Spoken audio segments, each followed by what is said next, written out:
difusión de la foto de Olivos cambió tu percepción respecto al presidente? No, siempre fue la misma, pésima. Siempre igual. La verdad que sí, porque está mal por todo lo que está pasando en la pandemia.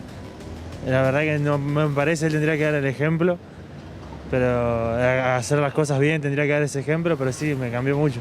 No, es un delito y aparte siempre mintió, vive mintiendo. A mí, en lo personal, me parece que es todo campaña política. Me parece que todos los argentinos salieron de la cuarentena, que ninguno cumple. Y si eran más de 10 personas o no, a ver, creo que todo el mundo lo hace. ¿La foto cambió su percepción acerca del presidente? No, solo me da más vergüenza tener ese presidente. Esa fue la impresión que me causó, más vergüenza todavía. Discúlpame, pero hasta acá me tienen con eso. Podrían ocuparse de otras cosas. Creo que no es lo importante. ¿No le pareció importante, no? No, para mí no. Lo que impactó, es una vergüenza. Hasta ahí llego. Muchos de nosotros, los ciudadanos comunes, nos aislamos por las leyes que ellos ponen y ellos son quienes las violan. Una vergüenza, porque las personas cuidándonos y ellos en libre albedrío. La verdad que fue vergonzoso todo eso. A mí en particular me va y me viene, porque todo el mundo hizo y hace lo que quiere. ¿Qué le generó ver esa foto? Estábamos todos en casa y él tomaba champán Cristal. Bronca porque se murió un amigo mío y no lo pude velar, se murió otro amigo mío y no lo pude velar. No me indigna para nada porque lo veo, es moneda corriente. El no cuidarse, el no usar el tapabocas como corresponde. ¿Qué le produjo ver la foto? Sí, lo que le produjo a todo el mundo, lo mismo. Que todo el mundo se cuida, pero ellos no se cuidaron. ¿La difusión de esta foto cambió tu forma de votar o no? No, para nada. No influye para nada en mi voto. No. No, para nada. Jamás los hubiera votado, jamás los voté. Yo soy radical de nacimiento. No lo voté ya, así que ya desde ahí vamos que para mí no están haciendo dentro de todo las cosas bien. Sin la foto, además, ya mi intención de voto era otra. Y a raíz de esta foto, ¿su voto va a cambiar o no? No, va a ser el mismo de siempre. ¿No le pareció de todo grave? No, ahí todos hacemos cosas, nadie puede tirar la primera piedra. Nunca tuve una buena percepción de él, jamás. O sea que tu voto no va a cambiar. Para nada, jamás lo hubiera votado. Yo no voto más. No, ninguno vale la pena. La usaron políticamente porque están en campaña, cerca de campaña y demás. ¿Impacta negativamente lo que ocurrió en el voto? Yo creo que sí. ¿En su caso particular? Bueno, en mi caso particular sí, desde ya. ¿Cuántos votos va a perder Alberto? Porque el daño ya está hecho. Esto no hace falta ningún análisis demasiado sofisticado para saber que el daño está hecho. Pocas veces en una campaña electoral de la historia reciente, donde todo está más o menos medido, donde los candidatos se entrenan con los coach, donde las consignas están preparadas, donde cada uno mide lo que va a decir y sobre todo lo que no va a decir. Incluso se estudia la manera como un candidato se puede escapar por la tangente si le hacen tal o cual pregunta incómoda, donde todo está más o menos medido. Sin embargo, pocas veces aparece un bombazo como este. La foto del cumpleaños de Fabiola Yáñez en Olivos, porque además esto lo entiende todo el mundo. Las visitas de los jueces de casación a Olivos cuando gobernaba Mauricio Macri, que Macri quiso esconder y que después finalmente terminaron saliendo, son obscenas y tienen una gravedad institucional tremenda, pese a que un fiscal esta semana en Comodoro Pi las ignoró y consideró que bueno, que estaba garantizada la independencia de los jueces y esa pavada que suelen decir. Bueno, es una gravedad institucional, pero es difícil de entender. El contrabando de armas, de balas que mandó Macri y su gabinete para apoyar el golpe de Estado en Bolivia también es de una gravedad institucional tremenda y además ya está probado, no hay nada más que demostrar.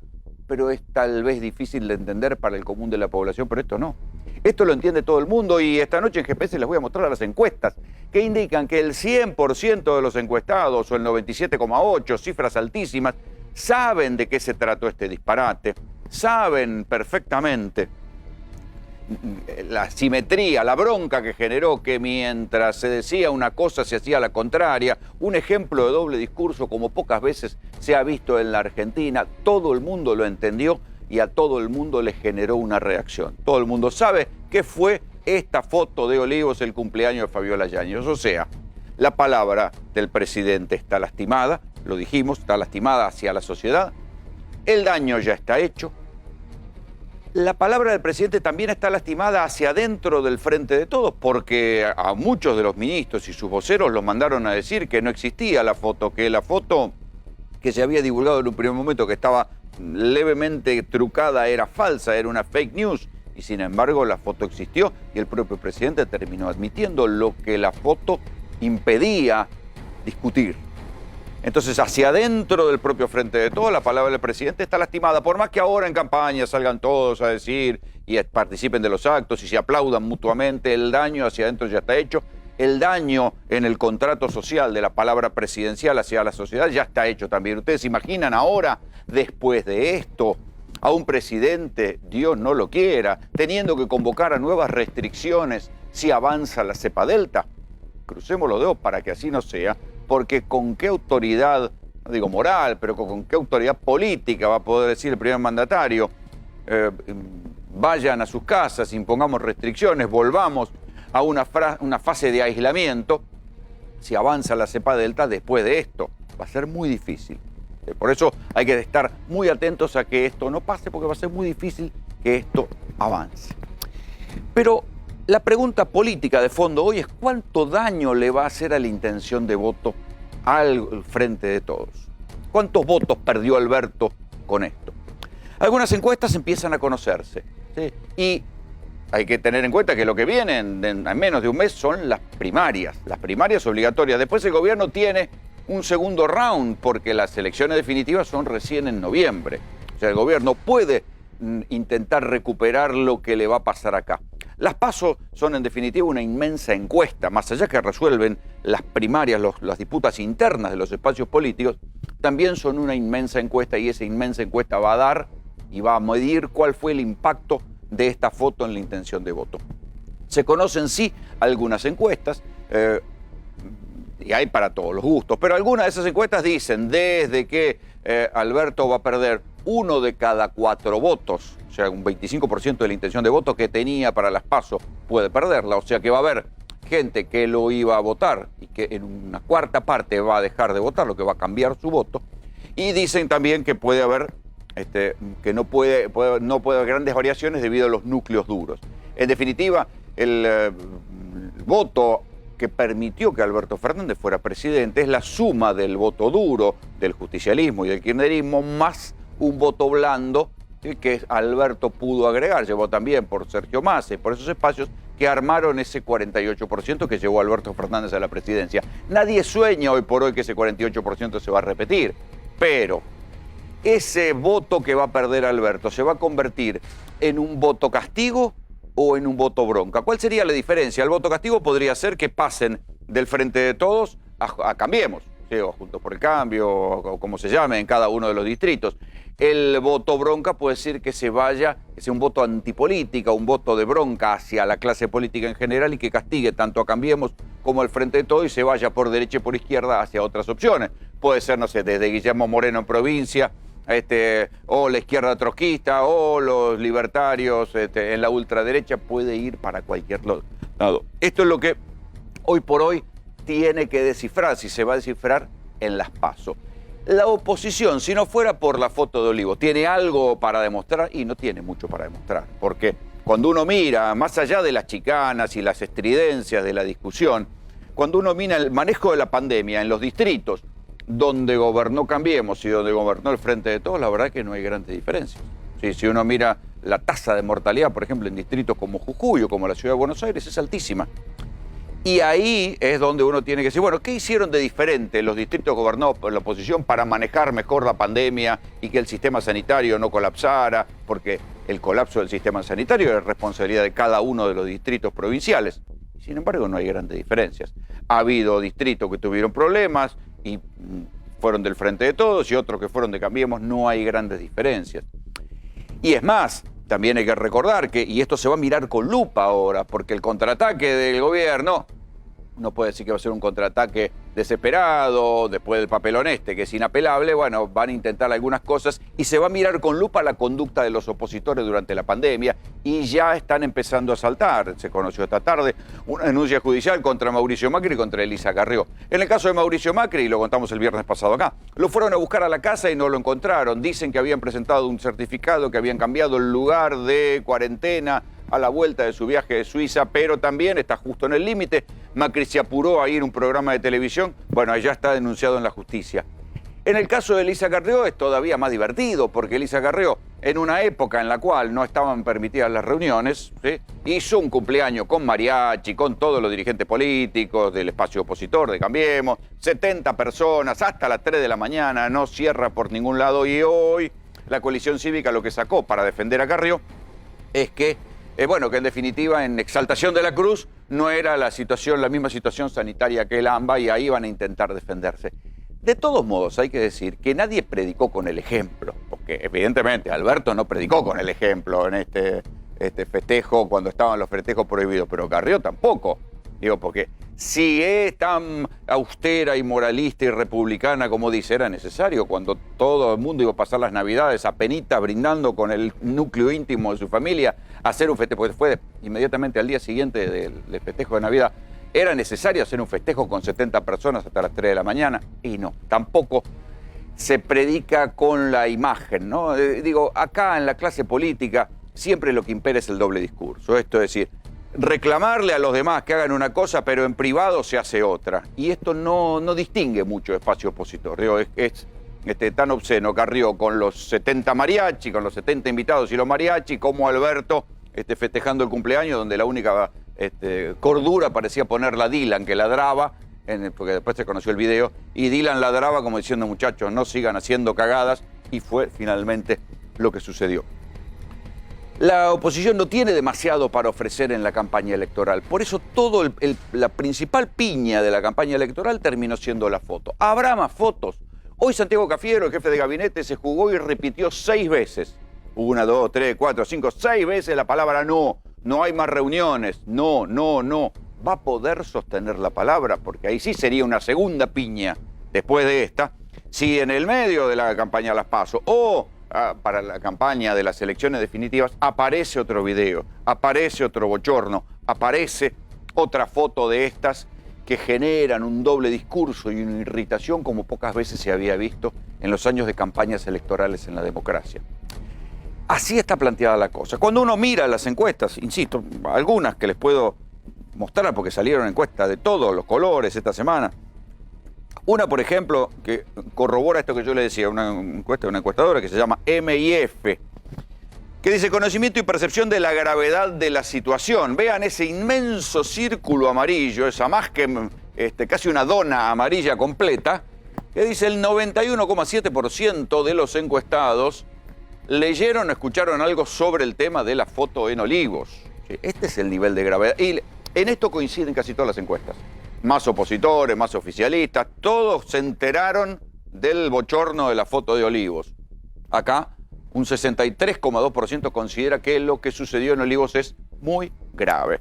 Respecto del impacto en la intención de voto, la misma encuestadora dice esto, hay que darle esto. Es decir, bueno, iba a votar a candidatos favorables al oficialismo nacional y ahora cambiaría su voto, 22,3%, y otro, esto que va directamente sobre el voto blanco, esto sería gente que deja de votar al Frente de Todos.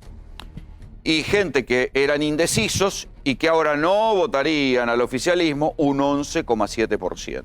Hay que ver después esto cómo se pondera realmente, porque insisto, todavía falta casi un mes para las PASO y hay que ver cómo puede variar esto. Hay otra encuesta, en este caso de Sinopsis, dice, medido el núcleo duro, o sea, los que votaban al Frente de Todos en 2019. ¿Sí? ¿Volverían a votar al Frente de Todos? Sí, acá el impacto es bajo. ¿Sí? Y acá los desencantados. O sea, el núcleo duro mantiene mayoritariamente el voto, pese a la foto de Olivos, y los que están desencantados, ¿sí?, que no volverían a votar al Frente de Todos, consideran que lo que pasó en Olivos fue un error, un delito y una inmoralidad. Los que votaban y van a seguir votando al Frente de Todos consideran que fue solamente un error, que es la explicación oficial que dio el presidente Alberto Fernández. Ahora el contraataque del gobierno es la política de reducción de daños. Difundieron a través de canales oficiosos el video del cumpleaños como para que la oposición, a través de ese canal, que parece, de esto vamos a hablar también hoy por hoy en GPS, si La Nación Más se ha convertido en el canal de Macri, si realmente hay a través de empresarios amigos o de algún tipo de sociedad, La Nación Más es un canal de Macri donde va Macri y habla, cosa que tampoco se había visto nunca en la democracia, tal vínculo entre un medio de comunicación y un candidato político, al estilo Berlusconi, habría que pensar en Berlusconi en Italia. Y lo que se ve ahora es que el gobierno tiene un tiempo para remontar el bochorno. ¿Alcanzará? ¿O ahora en las PASO viene la trompada y va a tener que trabajar mucho para cambiar para las elecciones generales? Tengamos en cuenta además que no es un gobierno que se caracterice por su eficiencia de gestión. ¿Sí? Hay cantidad de ministerios que tienen sus partidas de presupuesto absolutamente subejecutadas. Esto en cristiano, ¿qué quiere decir? Que tienen un presupuesto asignado, pero que como los ministerios están loteados entre sí, vale decir que la alianza tiene cada uno de sus representantes y sus representantes por interna se traban, no se ponen de acuerdo, las firmas no salen, la gestión es muy trabajosa y son pocos los ministerios que laburan realmente y los otros van lentos, nadie firma, se pelean entre ellos, va todo muy complicado. Esto en parte fue lo que llevó a que Daniel Arroyo se fuera del Ministerio de Desarrollo Social, harto de no poder hacer nada por las internas que lo hackeaban todo el tiempo. Entonces es un gobierno con poca gestión que tuvo que sobrellevar la pandemia a su manera, con los errores, con los aciertos, con el vacunatorio VIP y sobre todo a ese cuadro que ya venía complicado le cae este bombazo. ¿Cuántos votos perderá Alberto? De esto vamos a hablar esta noche en GPS. ¿Piensa que es el único político que violó la cuarentena? No sé. A él lo vi, a los otros no. Políticos de toda clase, para mí violaron la cuarentena, pero no se han visto. Es raro que salga justo ahora el video igual, pero sí. ¿Que fue intencional? Creo que fue intencional. Pienso que hay muchos políticos de otras situaciones que violaron la cuarentena. Totalmente, totalmente. Nadie se cuidó. No, ellos no. Nosotros sí, encerraditos en casa. La verdad que debe haber de todos lados problemas y que no se hayan cuidado y debe haber sido una vergüenza todo. Pero bueno, nosotros seguimos cuidándonos. Y digamos que esa foto reflejó lo que hoy en día pasa. Nadie hace caso, ni siquiera el presidente. Creo que es una de las primeras cuestiones que el presidente de la Nación debería de difundir, ¿no? El hecho de que si todos estamos en cuarentena y todos estamos en casa, él debería de haber hecho lo mismo y de última hacer el cumpleaños por Zoom como lo hicimos un montón de argentinos. Yo traté de no violar nunca la cuarentena, pero no me faltaban ganas, así que es probable que los que estuvieran bien y que tuvieran menos años lo hayan hecho, pero no lo sé, es probable. Hay ciudadanos que se juntan y capaz les ponen una multa y es injusto, porque ellos que tienen el poder pueden hacer lo que quieren.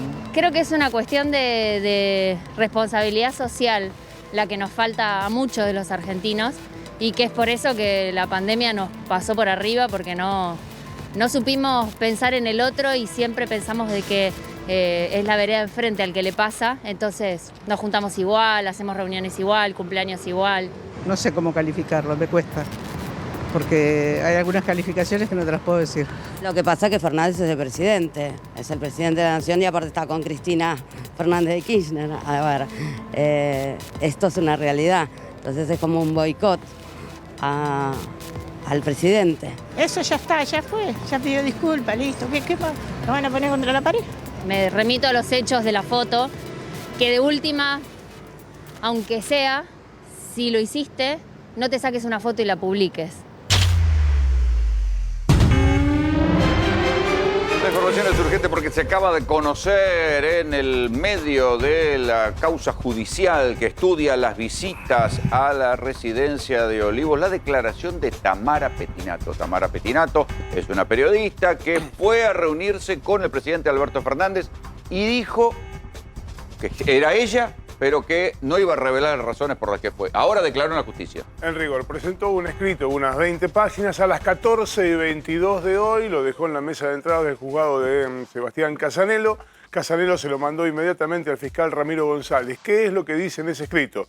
La primera parte, que ella era parte del personal esencial exceptuado por su condición de trabajar en medios de comunicación, que fue, como tantos otros periodistas, a entrevistarse con el presidente Alberto Fernández, con quien los periodistas tienen diálogos en on o en off, esto es, diálogos oficiales. Pero Tamara Pettinato no es una periodista política. No solo eso, se reconoce como columnista. En el programa de radio hace chimento, digo.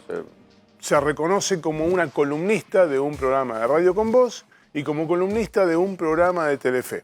Pero además cuestiona todos los delitos que se le imputaron, dice que ninguno de esos delitos le es achacable, sostiene que no violó ninguno de los protocolos sanitarios, que tenía permiso de circulación, que visitó al presidente dentro del marco de esos permisos y pidió su sobreseimiento, el escrito que estamos viendo. Claro, pero ella había dicho que había ido por cuestiones personales. Habla en el escrito de unas cuestiones personales que ella dice en el mismo escrito que considera que no es necesario revelar ni profundizar. ¿Pero fue por cuestiones profesionales o personales? Ambas cosas. Lo que dice es que ella dio una explicación pública respecto de cuestiones personales sobre las que no iba a profundizar y que su visita a Olivos, que fue una, tiene que ver básicamente con una entrevista con el presidente Alberto Fernández en su calidad de trabajadora de prensa, para decirlo de alguna manera. Esto es lo que dice su abogado Martín Magrán, pidió el sobreseimiento.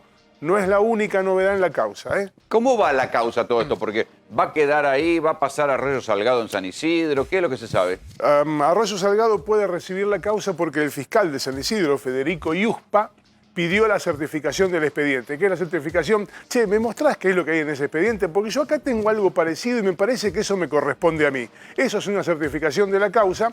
La pidió, insisto, el fiscal federal Federico Iuspa. Pero además, ¿te acuerdas que de la foto original había a una persona a la que se indicaban como la que presuntamente la había filtrado, un colorista de Fabiola Yáñez? Se aclaró que no era él. Pero la persona... ¿Cómo se aclaró? Ah, ¿ya se está diciendo eso? Sí, se aclaró en el marco del expediente que no era él. Pero pasó esta semana algo llamativo. Fíjate de nuevo la foto. A ver, sí. En la foto, la que está al lado de Abraham se llama Estefanía Lozano. Y esta semana resolvió cambiar de abogado. Domínguez. En el expediente figura como Lozano. En la semana resolvió cambiar de abogados. Y su nuevo abogado es Mauricio de Alessandro. La defendía el mismo abogado que defendía a Fabiola Yáñez y ahora la defiende otro abogado que no tiene... O sea, vos decís que ya no es amiga de Fabiola. No sé si no es amigo de Fabiola, pero alguien por ahí filtró... Che, ¿no será esa la que filtró la foto? Y coincide con esta decisión de cambiar de abogados. La última, el presidente Alberto Fernández tiene una nueva causa judicial. Se la presentó el dirigente opositor Antonio Fratámico, sostiene que le mintieron cuando pidió la información de quienes habían ingresado a Olivos. La información le llegó a Casanelo, Casanelo dijo, esto no es mío, sorteó y hay una nueva causa judicial contra el presidente que la tiene la jueza María Eugenia Capuchetti. Pero y ahí me perdí, ¿de qué se lo acusa? De haber fraguado la información. Hay un pedido de información pública para ver quién había entrado a Olivos. En el informe pero si las listados son un tiro en el pie. No, señor, pará. Porque en el primer listado que le envían no figuraban ninguno de los asistentes al cumpleaños de Fabiola Yáñez. Entonces, presentaron una denuncia comparando. Pero, ¿cómo no figuraban? En el listado que le dieron a estos dirigentes de la oposición, que es anterior al que pidió Poder Ciudadano, en ese listado los asistentes al cumpleaños de Fabiola Yáñez no figuraba. Bueno, lo mismo que hacía Macri con los jueces, que no los ponía. Eso es lo que a Hornos y Borinsky en el listado que mandó Macri a la justicia no figuraban al principio. La denuncia muestra los registros de entrada que recibió esta organización y los registros de entrada que salieron finalmente publicados con los asistentes al cumpleaños. Difieren uno del otro y por eso hubo una denuncia. Esa denuncia la tiene la jueza María Eugenia Capuchetti. Pero hasta ahora no cambia de jurisdicción el expediente. Por ahora se queda ahí. Hasta ahora nadie ha pedido el cambio de jurisdicción y nadie se ha declarado incompetente. De cualquier manera, a lo largo del programa te vamos a mostrar cuál es la puerta de salida. Ay, no, ¿cómo? ¿Si hay puerta de salida? Muéstramela ahora. ¿Cómo es esto? Que ya están... ¿Alguien piensa que puede zafar a Alberto después de la confesión de parte? Una cosa es que haya un delito y otra cosa es que ese delito termine en condena. ¿Y entonces? Hay que leer los códigos. Un abogado acá al lado que me va a ayudar. Pero en el Código Penal... Es misterioso ahora. En el Código Penal hay una parte que tiene que ver con el artículo 59 que habla de la forma de solucionar los conflictos por métodos alternativos. Una de esas formas es la conciliación. Dos partes se ponen de acuerdo, se resarcen mutuamente y no hay conflicto. Esto no se le podría aplicar al presidente de la Nación. Hay toda una discusión sobre esto. Si se le puede aplicar en tanto funcionario público o no. Pero en el Código Procesal Penal nuevo, aquel que se sancionó durante el final del gobierno de Cristina Fernández de Kirchner y que Mauricio Macri suspendió por DNU apenas asumió, hay una serie de artículos que ya se aplican. Hay una zona gris donde se entrelazan. Hay una serie de artículos que ya se aplican. Hay un artículo en particular que está vigente hoy que habla de la posibilidad de que el juez y el fiscal acuerden la finalización del proceso penal mediante algún mecanismo que sea provechoso para la sociedad y que preserve la paz social. Yo te lo voy a traducir. Voy a decir que Alberto podría zafar con una probation. No, no puede zafar con una probation porque es funcionario público. Ajá. Pero sí, agarrándose de este artículo, ya hemos dicho millones de veces que la ley dice lo que los jueces quieren que diga. Bueno, forzando un poquito ese artículo de la ley, se termina la causa sin culpables. Es decir, el delito está probado, el delito existió, nadie lo niega, pero eso no termina en condena. Se soluciona por un mecanismo alternativo. ¿Cómo? Que no termina en condena siendo un presidente. Bueno, la ley no dice en ningún momento que un funcionario público no puede acceder a eso, menos aún. Hay un antecedente de un empleado del Ministerio de Salud que entre 1999 y 2001, 1996 y 2001 cobró la jubilación de privilegio del Poder Judicial y al mismo tiempo el sueldo como empleado del Ministerio de Salud. No se puede, es incompatible. Sí. Llegó a la etapa de juicio. Cuando llegaron a la etapa de juicio, era funcionario público, era empleado del Ministerio de Salud, dijo, bueno, yo ofrezco devolver todo lo que cobré de más en el sueldo en el Ministerio de Salud.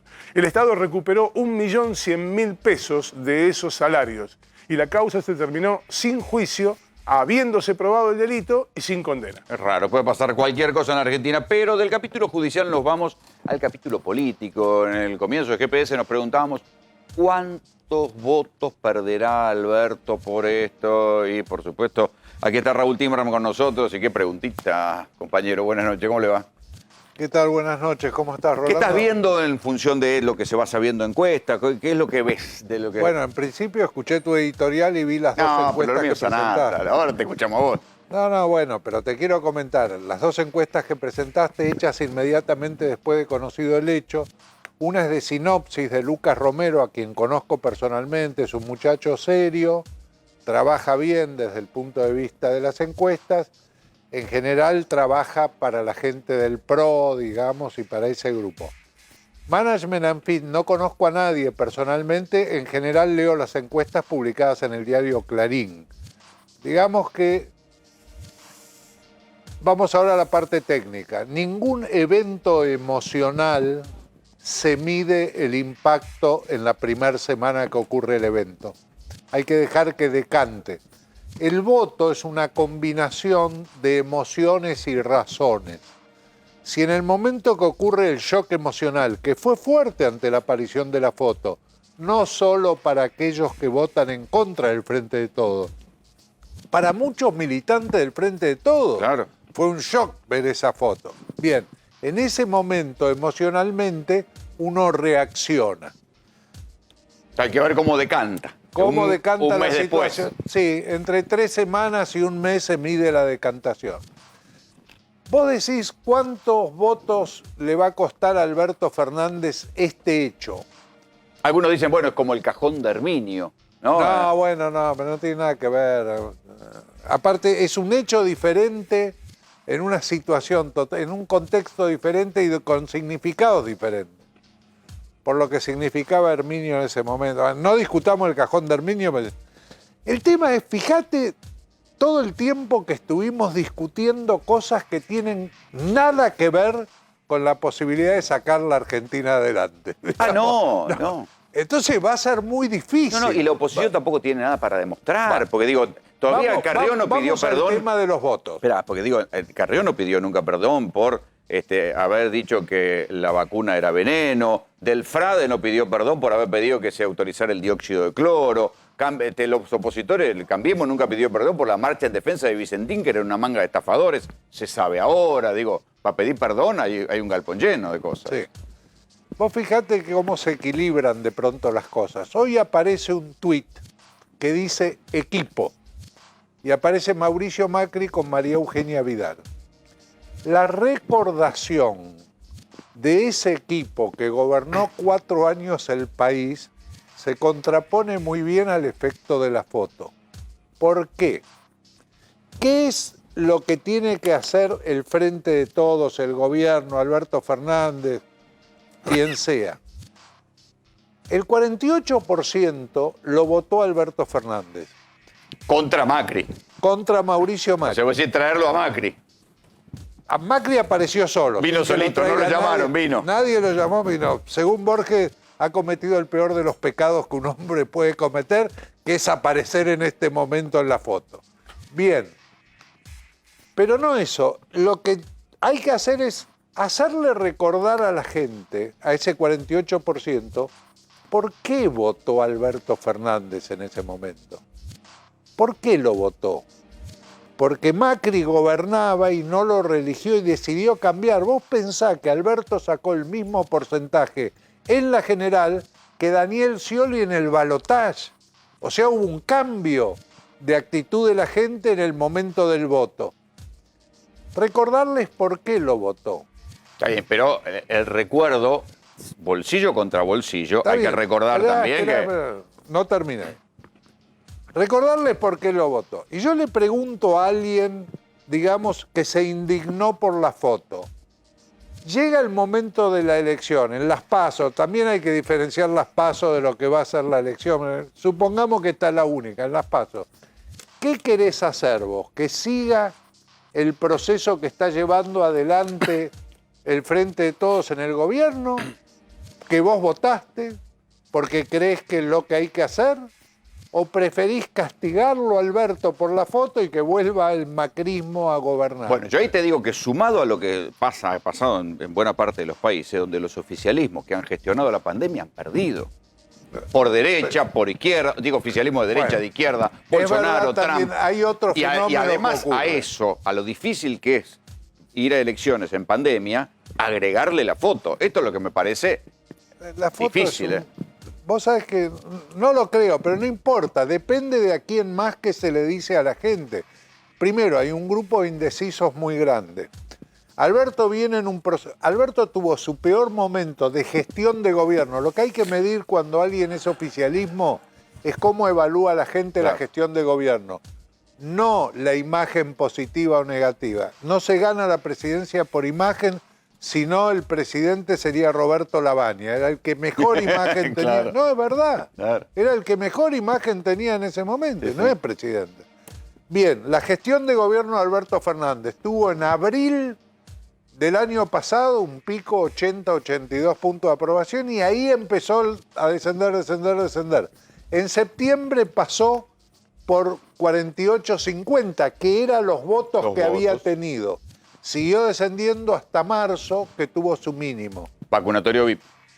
Sí, pero venía descendiendo, o sea que el vacunatorio VIP fue el monito de Harrods, digamos, pero 31 puntos de positivo, muy buena o buena, 31. Y a partir de marzo empieza a crecer y llega a principios de agosto a 42 puntos, que era más o menos los votos que tenía. Vos fijate que el Frente de Todos se propone, el comité de campaña, como objetivo 40 puntos en la nacional en Las PASO y 42 en la provincia de Buenos Aires.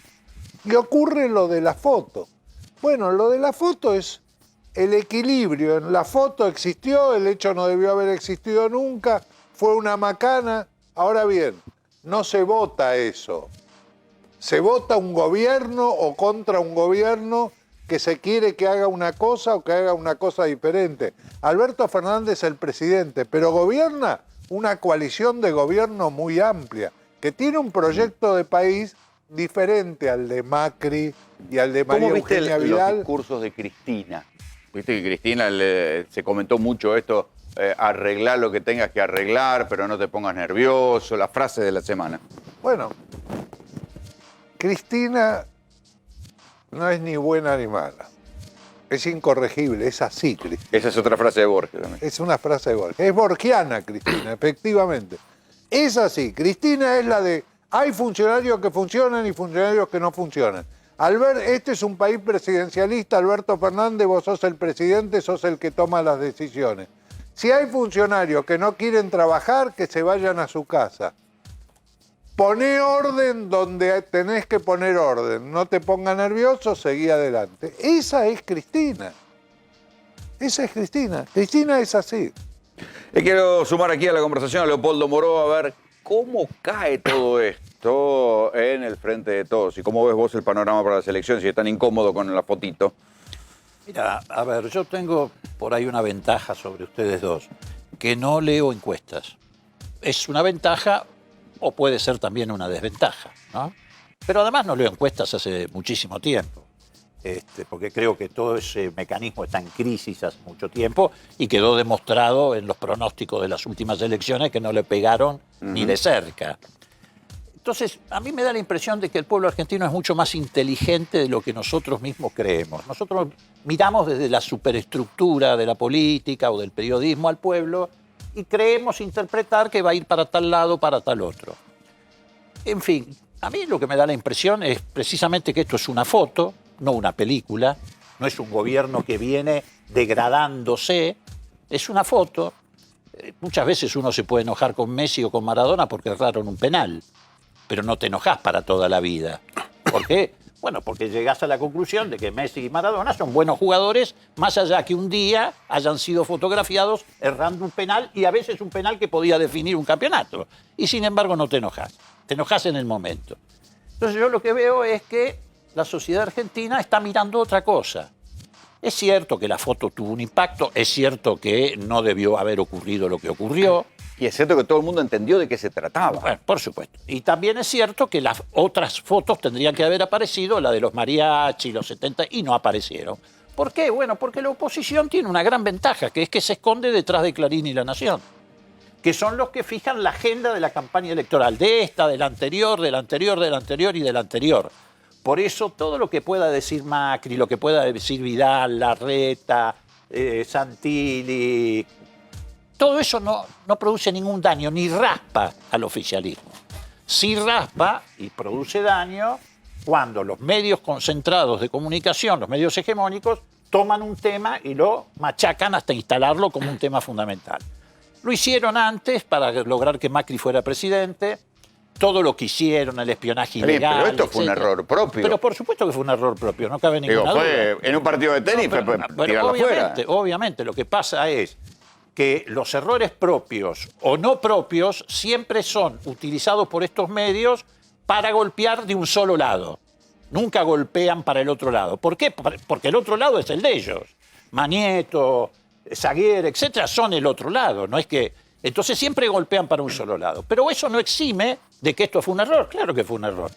Pero es una foto, no una película. La película es otra. La película son millones de vacunas que están llegando, a pesar de que todos estos, Manieto, Zaguer, Carrió, pronosticaban que no iba a haber vacunas. Hay vacunas. Ahora se hacen los indignados por esto, pero no querían la cuarentena. Ellos querían que la gente siguiera por la calle, quemaban los barbijos. Entonces, bueno, esa es la película. Y lo otro es una economía que empieza a reaccionar. Ese es el punto. A ver, cuando vos construís una ficción, es si la realidad es más fuerte que la ficción desaparece. Ellos construyeron la ficción de que no iba a haber vacunas. Hay 38 millones de argentinos que tienen el pinchazo. Se terminó. Se fueron al pasto. No se habla más. No se habla más. Ahora están con la ficción de que la economía... Bueno, la economía está reaccionando. Está reaccionando en muchos sectores, en el sector de la industria. Los niveles de pobreza son altos. Bueno, obviamente, claro que sí. No es que cambió. No, pero hay una tendencia. Hay una esperanza. Hay una esperanza y los argentinos que saben que este gobierno, a pesar de todo lo que tuvo que superar, trajo millones de vacunas, también saben que este gobierno es el único, el frente de todos, que es más que Alberto Fernández. El frente de todos es lo que le garantiza a los argentinos que viene el crecimiento. ¿Sabés cuál es el riesgo que corremos ahora? Porque el crecimiento está empezando a notarse. En las pequeñas y medianas empresas, la industria blanca, heladeras, lavarropa. La cantidad de afiliados de los sindicatos industriales. Ni hablar de la construcción. La construcción está en una expansión fenomenal por la inversión pública y la privada, porque en la privada el tipo de cambio de doblado favorece la inversión en la construcción. Hay sectores que todavía están paralizados, gastronomía empieza a moverse, turismo empieza a moverse. La gente que sabe que el único sector político que garantiza que haya una reactivación de la economía argentina, el único es el Frente de Todos, con sus aciertos. Está bien, pero hay que ver si todavía. Con sus errores. Está bien, pero ¿está fresco el recuerdo de la recesión de los años de Macri contra la pandemia que esa está es acá? la pelea. Usan todas esas cosas para que no haya memoria. En Porque este lo caso, que se compara es pero a ver, Rolando, ellos siempre usaron la misma técnica, no es que cambian, siempre usan los mismos elementos. Cada vez que hay una elección aparece la nata en Canal 13, después se va a vivir un tiempito a Miami con la plata que ganó. Cada vez que hay una elección te dicen que se viene la devaluación, No ha cambiado nada. Ellos usaron esta misma técnica para que la gente borrara la memoria histórica de los gobiernos de Néstor y Cristina. Le falló, a pesar de que hicieron 1000 porquerías, causas inventadas, acusaron de corrupción a todo el mundo. Falló y por eso perdieron la elección. Ahora, ¿qué hacen? Lo mismo, pero en otro sentido. Quieren que la gente no tenga la memoria más inmediata de lo que fue el macrismo. Y entonces te introducen todo este tipo de cosas, o las historias que se inventa Carrió, etcétera. ¿Para qué? Para que se discuta eso. Porque ¿qué van a discutir? ¿La deuda externa van a discutir ellos? Por ejemplo, ¿van a discutir la reactivación de la economía argentina? ¿A qué empresario le pueden hacer creer que ellos pueden ayudar a la reactivación? ¿A qué trabajador que hoy está...? Ustedes son conscientes que la campaña electoral viene muy complicada porque ya Macri empieza a hablar de fraude. Pero, a ver, te reitero, a mí lo que diga Macri No hay me importa un fraude en comino, Argentina. no lastima a nadie. Lo único que está en riesgo acá real es que esta reactivación que se está produciendo en la economía argentina sí tiene un riesgo. ¿Y sabés cuál es el riesgo? El peligro es precisamente que venga una segunda ola, pero no del coronavirus, sino del macrismo. Ese es el riesgo. Y los argentinos lo tienen claro, no tengas ninguna duda. Yo creo que la elección de septiembre va a ser una elección más difícil para el oficialismo, pero no tengo ninguna duda que en la elección de noviembre va a tener un resultado extraordinario, porque en noviembre va a estar terminado todo el proceso de vacunación en la Argentina, ese que negaba... Eso si no entra la cepa delta. Bueno, obviamente, pero habrá que luchar. Perdón, Moro, no puede hacer una afirmación semejante diciendo que en noviembre va a estar terminado el proceso de vacunación en Argentina, que vamos a estar donde países en Europa, Israel, Estados Unidos, están con problemas graves con la cepa delta, están probando... ¿Eso qué tiene que ver con la vacunación? Una cosa es la vacunación, otra cosa que aparezca... tiene que ver? Justamente la vacuna... Espéreme, déjeme explicarle algo. Sí. Se está empezando a hablar justamente de una tercera dosis de la campaña de vacunación por el problema de la cepa delta. Está empezando a levantar la cantidad de casos internados gravemente en Israel, ejemplo mundial de vacunación a nivel mundial, ¿sí? Con una vacuna que no importa el origen, fue una vacuna contra el coronavirus, porque no vamos a discutir cuestiones ideológicas, sí vamos a discutir cuestiones sanitarias. Acá se pregonó y se habló y se dijo eufóricamente que había 20 millones de vacunados en enero y en febrero, cosa que no se cumplió. ¿Y cuántos hay ahora? No se cumplió en enero y en febrero, ¿cuántos hay discúlpeme. ahora? Pero mire lo que me está diciendo. Pero le estoy diciendo cosas prácticas desde el punto de vista sanitario. En enero de ese año, en ningún lugar del mundo, no en la Argentina, se cumplió la previsión. Pero el presidente lo dijo. Pero en ningún lugar del mundo. Pero fue una afirmación del presidente. Pero a ver, vamos por parte. En ningún lugar... El presidente lo que hizo es lo que hicieron todos los presidentes del mundo. Dijeron, vamos a salir a vacunar. Creyeron que iban a poder tener las vacunas para poder cubrir esa. Y ninguno lo tuvo, ni Israel. En ese año ni Israel lo tuvo. Entonces, acá no estamos discutiendo si va a haber o no continuidad de la pandemia. Puede haberla si entra la variante Delta. Yo estaba hablando de otra cosa, estoy hablando de la vacunación. Hay más de 38 millones de argentinos que ya tienen un pinchazo. Es una cifra... Y hay menos resistencia a la vacuna que en otros países. Pero, sí, incluso hay quienes dicen, pero no voy a entrar en ese terreno porque no soy científico, hay quienes dicen que en América Latina la variante Delta está muy lenta y nos viene el verano encima. Estamos atravesando esta crisis en invierno. Entonces, digo... Puede ser que igual ocurra. La cuestión estacional ha quedado en desuso porque Estados Unidos está con problemas graves de la variante Delta y están en pleno verano, Israel también. Pero pongamos las cosas en claro. ¿Qué estamos discutiendo? Yo lo que estoy diciendo es que hay 38 millones de argentinos vacunados y que siguen llegando millones de vacunas de aquí en adelante. Y que creo que en noviembre, en esta proyección, vamos a tener toda la población Podemos vacunada. hacer un balance, decir, bueno, todos los problemas de la vacunación finalmente parecen encarrilados. Sí. O sea, ya pasó la crisis del vacunatorio, pasó la crisis de la primera dosis, o sea, de la llegada a vacuna, pasó la crisis de la segunda dosis. Ahora hay que enfrentar la cepa Delta. Sí, y agregale que además ahora empezamos a producir vacunas acá, cosa que tampoco ocurría hace unos meses atrás. Dependíamos de las que nos mandaran. Ahora estamos fabricando también en la Argentina. Entonces, Sí, lo que queda es la crítica retrospectiva. Se pudo haber hecho otra cosa y esto es lo que se va a discutir. Rolando, una pregunta. Pero perdóname un segundito más. Adelante. Y después está la reactivación económica. Yo creo que en noviembre la Argentina va a notar claramente un proceso de reactivación económica. No tengo ninguna duda, Sí, no hay está. ninguna razón, salvo que sí, efectivamente, tengamos un rebrote muy fuerte de la pandemia vía la Delta o cualquier otra variante que pueda aparecer. Pero si eso no ocurre, está todo dado para que haya una fuertísima reactivación de la economía. Sí, Raúl. No, quería hacer una pregunta. ¿Por qué se imaginan que con la Secretaría de Salud de Macri se hubiera tratado mejor el tema de la pandemia? Olvídate.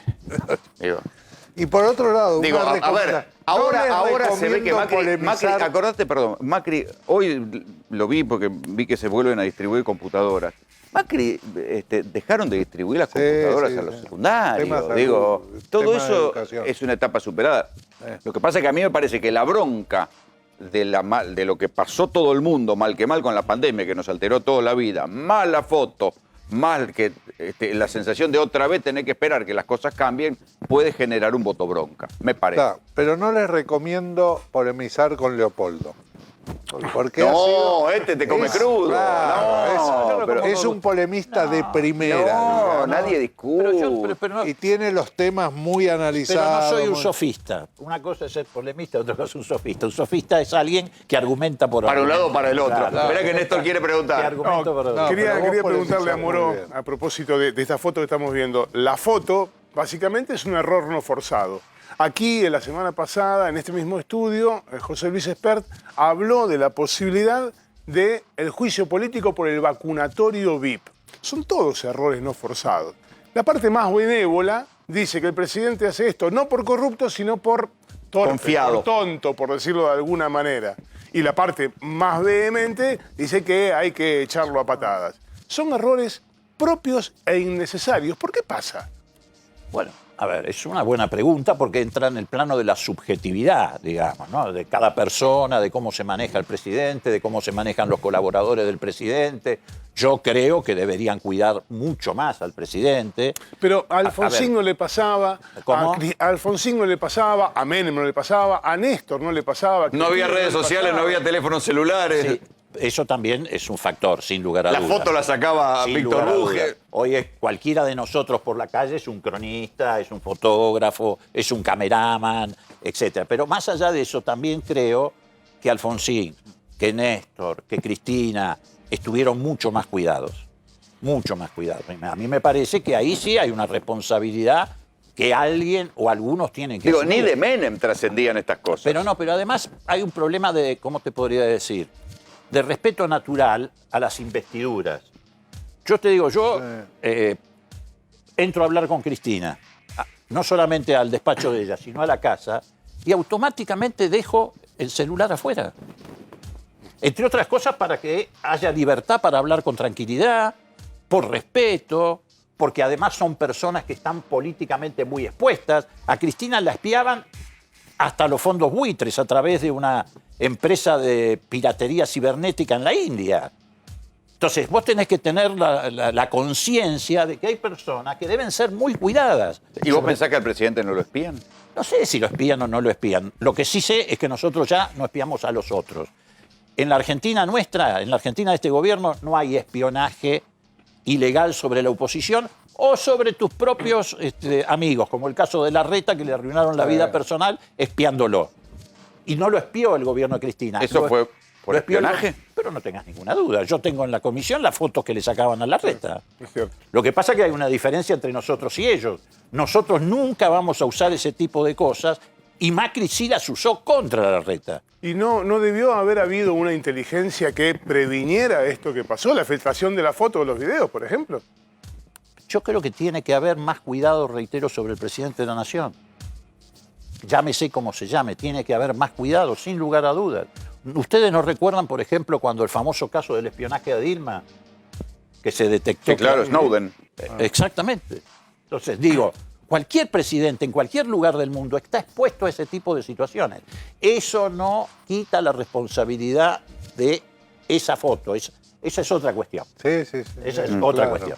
A todo esto, hoy lo denunciaron a Macri y a Carrió. Sí, básicamente como una suerte de contrapeso en esta misma historia, también por violaciones de ese tipo, de esa naturaleza, en el marco de la pandemia. Claro, lo que pasa es que, es lo que decíamos antes, ahora todo el mundo va a revisar las pequeñas transgresiones a la cuarentena para ver si hay algo para encontrar. Yo, no hay duda de que he sido opositor a Macri, pero yo no lo hubiera hecho. Porque creo que es alimentar lo que no hay que bueno, alimentar. esto es un abogado, no es un diputado ni oficialista ni nada. La frivolidad y la banalidad. Y en una elección no se vota ni se debería votar por banalidad o frivolidad, sino por temas significativos, importantes. Hoy, por ejemplo, los candidatos Juntos por el Cambio deberían estar explicando qué van a hacer en el Congreso cuando llegue la discusión de la deuda externa. Entre otras cosas porque fueron los que tomaron la deuda, tienen una responsabilidad. Nosotros también porque estamos gobernando y tenemos que resolver el problema. Como se resolvió en la renegociación con los acreedores privados, donde ahorramos para los argentinos 30.000 millones de dólares. Pero ellos tendrían que estar explicando eso. Ahora, si nosotros mismos alimentamos la banalidad, entrando en la discusión... Usted no la alimente, la alimentamos nosotros. Vean la foto de Carrió con los mariachis, claro. Carrió tan republicana, tan austera, ¿no? Esta es la foto del cumpleaños de Carrió, ¿no? Que, insisto, nunca pidió disculpas, ya que ahora estamos en plan de pedir disculpas sobre la denuncia por envenenamiento, que el propio fiscal Marijuán, que es el mismo fiscal que había excavado la Patagonia buscando los tesoros de Lázaro Báez enterrados, le dio la denuncia de Carrió por envenenamiento y la tiró a un costado, ¿no? Bueno, este festejo, donde participó buena parte de Cambiemos, es el festejo de Carrió, que fue el día después de Navidad, más o menos, ¿no? Sí, el 26 de diciembre. Sí, ahí había aproximadamente 70 personas en un momento en el que... ¿Se podía? No se podía. Ellos dicen que en Exaltación de la Cruz sí se podía. Esto dice el comunicado de Coalición Cívica. Sí, a ver, según el texto del decreto no se podía. De todos modos... A ver, no se podía y además fue hasta las 3 de la mañana. No se podía, no se debía y aunque sea, se deberían haber autolimitado. ¿Qué sé yo? El decreto eres muy claro en esos párrafos porque emitía el comunicado de la afirmación del DISPO, ¿te acordás? Cuando existía el distanciamiento. Bueno, el distanciamiento decía que no podía haber más de 20 personas reunidas en un ámbito cerrado. Esto dice que fue al aire libre, no mucho. Eso dice el comunicado. Esto fue 20 en un ámbito, 20 en un domicilio particular, aunque fuera en ámbito abierto. No, claro. El asunto es domicilio particular. Claro, porque si no, acordate que las navidades fueron de 10 personas. 100 personas. El tema, claro, en un lugar abierto y público podías reunir hasta 100 personas. Esa es la diferencia. Esto es ámbito cerrado. No en una casa, en un lugar abierto. En un lugar abierto, pero eso esto es ámbito cerrado. Religiones, eventos deportivos, todo eso, hasta 100 personas. En una casa, acordate que Navidad era a lo sumo 10, el asadito era para 10 personas y al aire libre. De todos modos, Rolo, yo digo, más allá de que creo que bueno, es una respuesta como para tratar de aquietar las aguas, que no sé si sirve, porque en definitiva siguen manteniendo el tema en las noticias. la sanción por el incumplimiento del 205 ya de por sí tiene una pena baja. Digo, la máxima es de 2 años. En la mayoría de los casos, digo, insisto, con ciudadanos comunes, nadie que pueda decir, no sé, es político, es millonario y entonces coimea a un juez. Nada, terminan en la nada estas, en general, este tipo de denuncias. Bueno, hay como 45.000 causas por esto. 46.000 había hasta la semana pasada, no sé cómo estará ahora la actualización, porque a partir de este episodio se han denunciado muchísimas y se van a denunciar muchísimas más. De hecho, hay algunas que involucran a algunos colegas de Moró, a algunos diputados, que se van a presentar la semana que viene. A Rodolfo Tairade lo van a denunciar la semana que viene. ¿Por qué? También por violar la cuarentena. O sea que va a haber un revoleo de denuncias por un lado y para el otro. Sí, de la misma manera que aparecieron las denuncias. Sí, la ventaja por ahí va a haber de un lado y del otro y se van a reproducir hasta cansar. Ya la novedad es importante con un caso, pero se repite en caso todos los días, a menos que tenga algo que rompa todos los relojes, cansa, ya cansa. Claro, sí, bueno, van a hacer denuncia de campaña, la típica denuncia de campaña. Sí, la ventaja que tiene todo aquel que no pertenezca al oficialismo es que puede plantear la inconstitucionalidad de los decretos. Recordemos que cuando la Corte limitó, por ejemplo, la cuarentena de Gildo Infran, y lo mismo en algún momento cuando salió, digamos, cuando autorizó la vuelta a clases para la ciudad de Buenos Aires, marcó esto de que debía estar limitado temporalmente el decreto, que no podía prorrogarse y extenderse sine die, de tal modo que lo que sucedía el año pasado era que no sabíamos al final cuándo terminaba la cuarentena. Bueno, esa es una ventaja que tiene cualquiera que no pertenezca al oficialismo. Puede plantear la inconstitucionalidad en su defensa penal. Sí. En el caso de lo que pasa es que al final es medio complicado plantear la inconstitucionalidad del decreto. Al final del día, las denuncias judiciales terminan siendo solamente sirviendo para la campaña electoral. Sí, pero una cosa, Rolando. Yo me acuerdo en el año 2002-2003, campaña de Néstor Kirchner, uno de los que lo apoyaba había sido vicegobernador de Mendoza, González Gaviola, creo que se llamaba. Está un día en la agencia, nosotros hacíamos la campaña de Néstor, y me dice... La verdad, si la política no sirve para resolver los problemas de la gente, no sirve para nada. Y yo pregunto, todo esto que estamos hablando, lo que se está discutiendo en tiempo electoral, que debería ser el tiempo de oro de la política, ¿qué problemas de la gente resuelve? Ah, no, ninguno. No, pero lo que pasa es que hace tiempo que en las campañas electorales que se debería discutir el cómo, no se discute el cómo. Todos dicen voy a hacer esto, voy a hacer lo otro, voy a hacer esto, voy a hacer lo otro, pero ninguno te dice cómo lo va a hacer. Pero ahora ni siquiera se dice qué se va a hacer. No se está discutiendo nada, ni el cómo ni el qué. No se está discutiendo de política. No. ¿Dónde está el debate político? Estoy de acuerdo con vos. Hay una excepción a eso, que es Cristina Kirchner. ¿Por qué el país se paraliza cada vez que Cristina habla? Porque es la única que habla de política. Es la única que habla de temas concretos que tienen que ver con la realidad de la gente o de temas que por ahí no son tan concretos, tienen un carácter más estructural, la deuda externa, etcétera, pero los plantea. Por eso siempre le saca ventaja al resto de la dirigencia política de la Argentina, porque es la única que pone política en la discusión. Por eso tiene un liderazgo natural que alcanza a los que la siguen, pero que también alcanza a los que no la siguen, que a pesar de que le pueden tener hasta odio, le reconocen el rol de una dirigente política de peso. Eso es lo que explica... Sobre todo porque en un pase de alianza articuló una coalición para derrotar a Macri, digo. Ya lo demostró, después de haber cometido 2 errores, casi te diría 3, 2013, 2015, 2017, 2019 ganó. Pero sienta idea política o sienta línea política con una frase. Mirá vos, hubo un acto sobre el fin del año pasado, creo, evaluación de la gestión de gobierno en La Plata. Ella habla, fino principio de este año, y dice, tenemos que compatibilizar el costo de las tarifas, el precio de los alimentos, con el ingreso de los jubilados, el ingreso de las personas. Y los salarios. Y los salarios. Exactamente. Fue toda la definición de lo que vino después. Y además dijo otra cosa en ese acto, cuando habló de la necesidad de articular los sistemas de salud.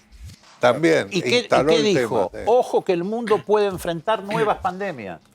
En relación a lo que recién estábamos Está bien, discutiendo acerca... Bueno, pero Se da un proceso paralelo. A Cristina la quisieron tirar por la ventana políticamente durante el periodo del macrismo, con las causas judiciales y con el descrédito, y volvió, y ahora es vicepresidenta.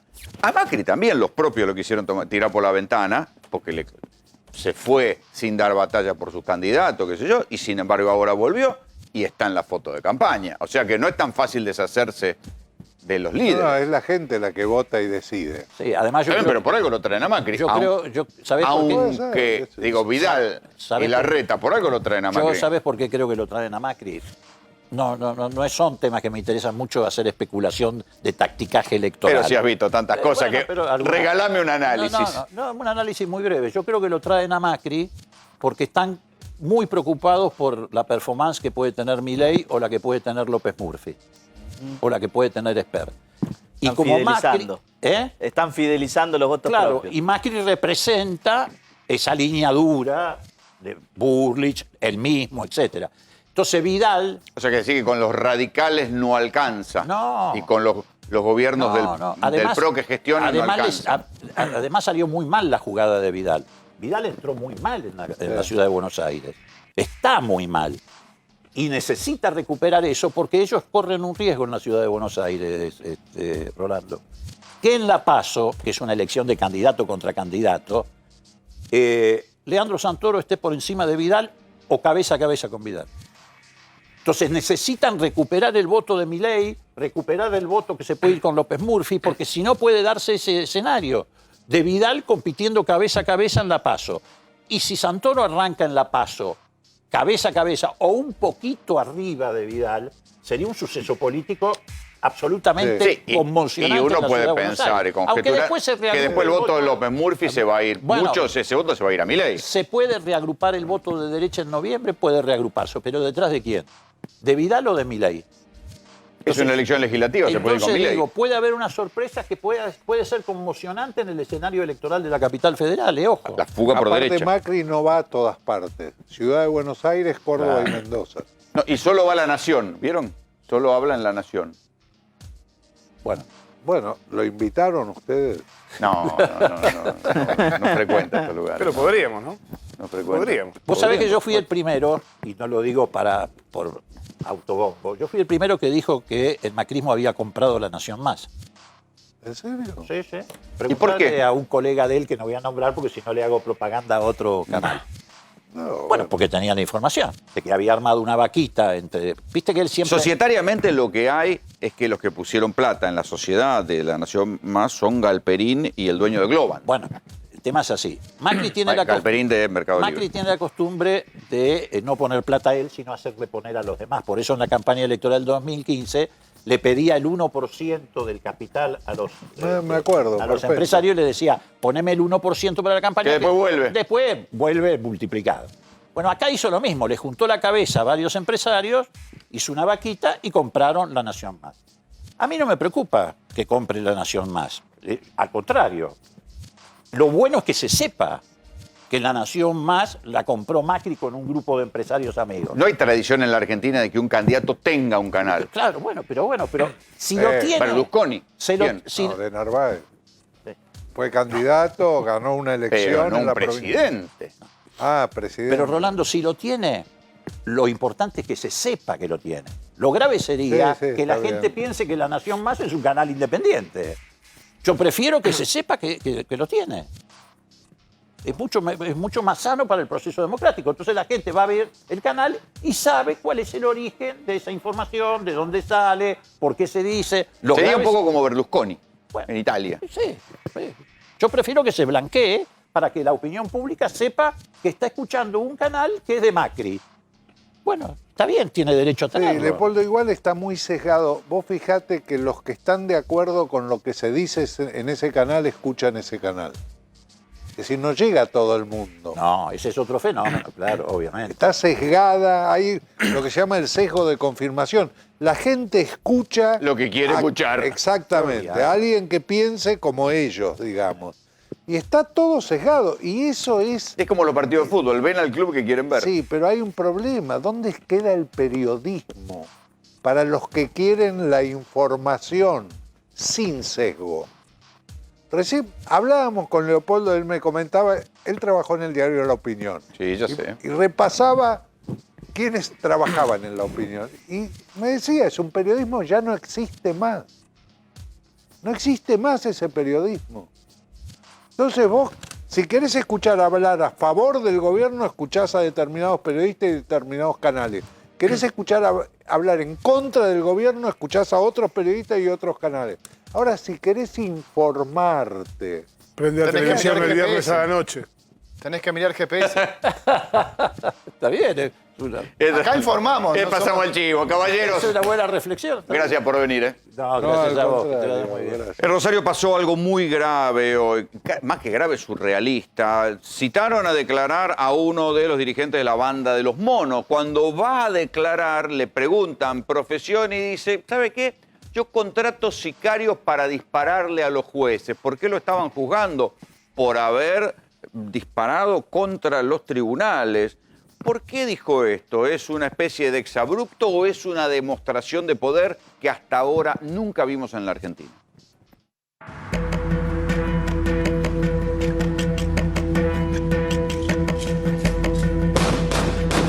Los narcos mexicanos acostumbran avisar que están enojados con una balacera. Por esas cosas de la globalización, este estilo de amenaza se puso de moda en Rosario. 8 impactos de balas contra el Centro de Justicia Penal. Una decena de balaceras e inmuebles vinculados a 3 jueces. Víctimas, testigos, familiares, jueces o fiscales recibieron ráfagas de tiros en los frentes de sus casas. Ataque a balazos a la fiscalía. Un testigo del juicio caratulado como Los Monos fue acribillado a balazos. El principal antecedente de este tipo de amenazas fueron los disparos contra la casa del gobernador Antonio Bonfatti en 2013. Sucedió en plena guerra de bandas narco y nunca fue esclarecido. ¡Ey, Lampa! ¡Ey! Escuchá, pero dale a la pared, si ahí está yendo guacho, yo tengo mi pared acá en Necochea, compa. Así funcionan las intimidaciones en las peleas entre bandas, ¿no? Vean lo que es una casa atacada con disparos. 1, 2, 3, 4, 5, 6, 7, 8, 9, 10. Cantidad de disparos contra una casa. Andás a ver qué parte de un apriete era este en un ajuste de cuentas. En cualquier caso, después la propiedad terminó intervenida. Tirotear el frente de una casa es una práctica habitual entre las bandas que se disputan el sur de Rosario. Bueno, pero que le da la pared, que no le va a querer a la ventana o ni a la puerta. Ahí se va a escuchar. ¿Escuchaste? Sí, 3 tiró. Sí. Pero una cosa es amedrentar testigos en barrios periféricos y otra cosa es balear frentes de las casas de jueces y fiscales en pleno centro de Rosario. Eran avisos institucionales, muy fríamente calculados, muy prolijos. Y eso es tétrico, eso te nos enfría más. Porque no eran una banda desaforada tirando tiros al aire o apuntando o tratando de... Lo hicieron fríamente. Además está decir que las direcciones de los magistrados no se consiguen en internet ni en la guía telefónica. Tenía que ser alguien poderoso quien consiguiera esos datos. Por eso, desde un principio, se sospechó de los monos. La banda de los monos se convirtió en un emblema de muerte, de sicarios. Estamos en presencia de un exponente del crimen organizado, quizás de las mejores estructuradas de los últimos 10 o 20 años. ¿Quién maneja la cocaína en Rosario? El poder político. ¿Y la policía? La policía también, pero la policía no puede hacer solo. ¿Cómo me quiere decir que los socialistas manejan la cocaína? Y el narcosocialismo, si no, ¿cómo puede ser que cada vez hay más hechos de corrupción? Las balaceras siempre fueron interpretadas como una demostración de poder de los monos, aún desde la cárcel. Las balaceras son un episodio delictivo, ¿no? Pasan dos flacos arriba de una moto y le tiran a una propiedad determinada. Vinculado o no con el mundo judicial, en este caso en la ciudad de Rosario, fueron expresiones del delito donde están amedrentando, amenazando a lo que viene. Pero no tiran a matar. No.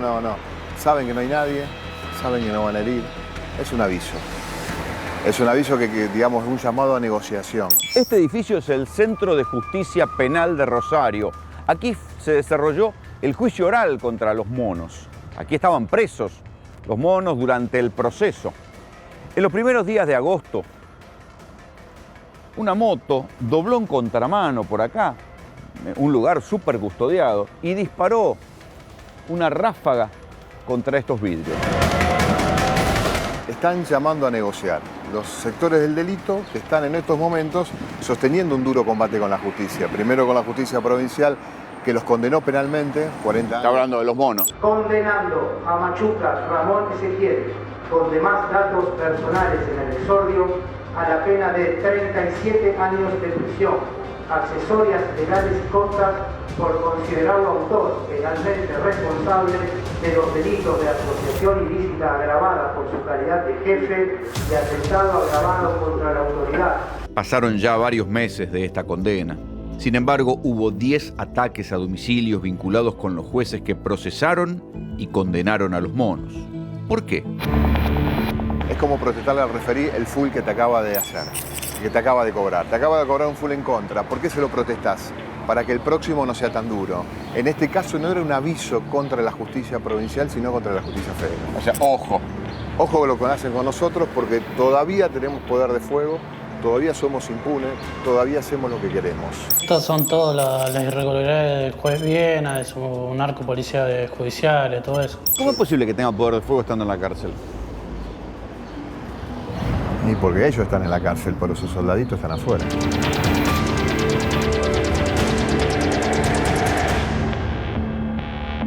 Las balaceras se han convertido, desde aquellos episodios, se han convertido en una práctica habitual. Los monos están presos, pero las balaceras continúan en Rosario. Y evidentemente, que calculen que hay, en este año debe haber habido más de 1000 tiroteos contra frentes. Algunos de ellos han matado gente, o sea que no se pueden atribuírselas todos a la banda de los monos. Pero en ese caso, en el caso que yo fui a cubrir en aquel momento, sí estaban atribuidas a los monos.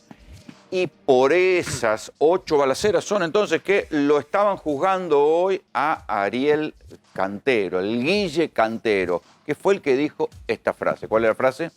Contrato tira tiros para que baleen las casas de los jueces. Cuando le preguntaron la profesión. ¿Esto por qué lo hizo? Es una provocación. Sí, porque además la confesión no sirve en el... En ese contexto no, porque no estaban en indagatoria, estaban pidiendo los datos personales. Lo que hizo fue, cuando le preguntaron la profesión, salir con esta humorada, por llamarlo de alguna manera. Negrísimo. Que además es típica de alguien que sabe que de ese juicio probablemente también termine condenado, y si no es en eso, tiene una serie de juicios en fila, por los cuales más tarde o más temprano... Y ya creo que acumula 64 años de prisión de condenas. O sea que ya está en realidad es una cuenta matemática, porque después de los 37 años y medio la condena que sigue es la perpetua. De modo tal que lo que va a terminar pasando más tarde o más temprano es que esa condena se transforma en perpetua, con lo cual estamos hablando que tiene por delante por lo menos 30 años de prisión. ¿No eran 25 el límite? El 25 en cuanto a la pena máxima que se lo puede condenar. Te condenan a perpetua después de los 20 Pero años. reales, ¿cuántos adentro? Y entre 25 y 30 van a tener que pasar adentro. Y además no creo que nadie le firme después una condicional ni nada de eso. Es muy probable que termine siendo un caso parecido al de Robledo Puig, sobre todo porque se toma en cuenta la peligrosidad y la falta de condiciones de reinserción en la sociedad. ¿Y entonces para qué lo hizo? Bueno, básicamente es una provocación y además esto es conjetura y es una interpretación más allá de lo que tiene que ver con lo estrictamente judicial. Es una demostración de fuerza ante el tribunal que lo tiene que juzgar, algo así como decirle, no te tengo miedo. De todos modos, por más que los monos, a ver que los monos están presos de hace tiempo, y sin embargo el narcotráfico siguió en Rosario, hubo diferentes bandas, sigue habiendo diferentes bandas de narcomenudeo. Rosario es un lugar muy particular donde, a diferencia de lo que sucede en otras ciudades de la Argentina, las bandas de narcomenudeo empezaron conviviendo con la policía, como en toda la Argentina. Empezaron siendo bandas amparadas por la policía que les cobraban peaje. Lo mismo que nosotros contábamos la semana pasada de lo que pasó en Florencio Varela, ¿no? Una banda que podía vender cocaína y juntar 100 personas en una cola porque tenía un arreglo con el comisario de la zona. La típica que sucede en toda gran ciudad de la Argentina. Las bandas de narcomenudeo siempre tienen protección policial. La diferencia es que en Rosario, desde hace unos años, eso se rompió. Había unas bandas que cayeron en desgracia con la policía. Cuando la policía las quiso y dijo, bueno, muchachos, se acabó el juego, se pararon de manos y esos fueron los monos. Terminaron todos presos, sin embargo, los problemas de narcomenudeo y de bandas continúan en Rosario. En su momento nosotros fuimos a ver cómo eran los búnkers que regenteaban o los monos o la competencia. Y la verdad es que el panorama era desolador. El problema es que no cambió todavía, véanlo.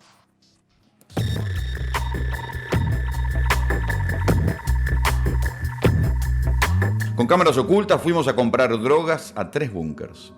Para demostrar que no es un fenómeno aislado, elegimos 3 barrios distintos. A diferencia de lo que sucede en el conurbano porteño, en Rosario los búnkers funcionan en barrios de calles asfaltadas, no en villas de emergencia. La droga se sigue vendiendo a través de los célebres agujeros en la pared que hicieron famosa a la ciudad de Rosario el año pasado. A veces hay soldados armados en los techos. En otros lugares hay preparadas verdaderas trampas para que nadie se pase de listo. En el primer búnker hay tanta demanda que tenemos que hacer cola. Sin embargo, nadie está nervioso. Nadie piensa que puede caer la policía. Dame, viejito. ¿Tenés de faso? No tengo calor. ¿Tenés de faso? Un fogocito chiquito. Y grala. Te falta una monita, ponla a la paz. Tengo 20 pesos, me estaría mentir. Mientras esperamos, y como ve que no somos del barrio, uno de los clientes nos pide plata. ¿Lo vende? Sí, para que te quepa el escabio. Gracias, papi. Mira, viste cómo es, con respeto esa la cosa. ¿Sabes? Dale. Déjame comprarme ese móvil. Sí, no, compré tranquilo vos. Dale, manda a pasármela. Ahí te paso, mira. Ahí el billete, ahí está la lista. Ahí está vos. Dale 5 alas. Salí ahí, dejá, soy director técnico. Bueno, dale. Messi, es un poroto conmigo. ¿Qué querés vos? 5 alas. Y la viste que me ande chulo. Por fin nos encontramos frente al agujero, el método rosarino de venta de drogas. Hola, Alfredito, ¿cómo andás, amigo? No, bien guapote viene, no guapito. Salí. Hola, Alfredo. 6. 5. Ah, soy ala. 5. Ah, 5 No se ve la cara del que vende, pero la droga se despacha como en un kiosco fantasma. ¿Qué dijo? Listo. Salimos del búnker con la droga y sin problemas. En el segundo búnker la imagen es increíble. Un soldado armado ordena el ingreso de los clientes desde el techo. Un poco más adelante.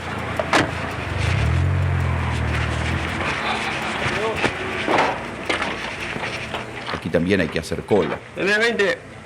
Dame 5, bien linda. Lateralita. Detrás del agujero de despacho hay una mirilla. Sí. ¿Qué querés? Alita. ¿Cuántas? 3. Pasamos la plata y esperamos el pedido.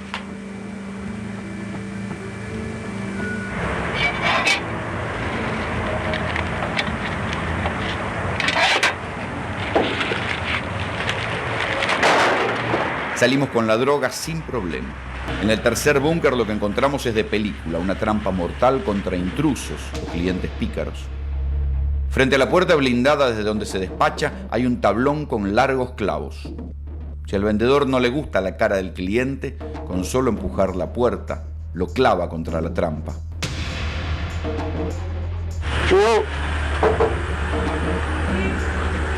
Voy a 5 alas.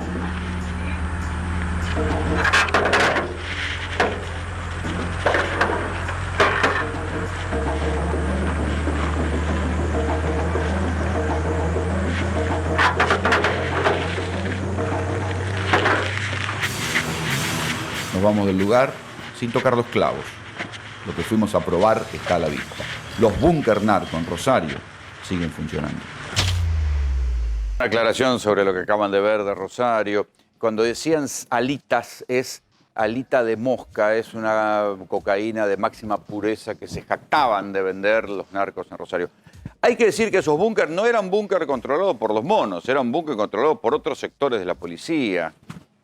Y esa fue la verdadera disputa. Los monos caen en desgracia cuando es la propia policía de Santa Fe, en tiempos del socialismo, que se había autonomizado del poder político. Nunca quedó claro por qué el socialismo cedió y le dio tanta autonomía a la policía para que hiciera semejante destrozo, semejante corrupción en Santa Fe.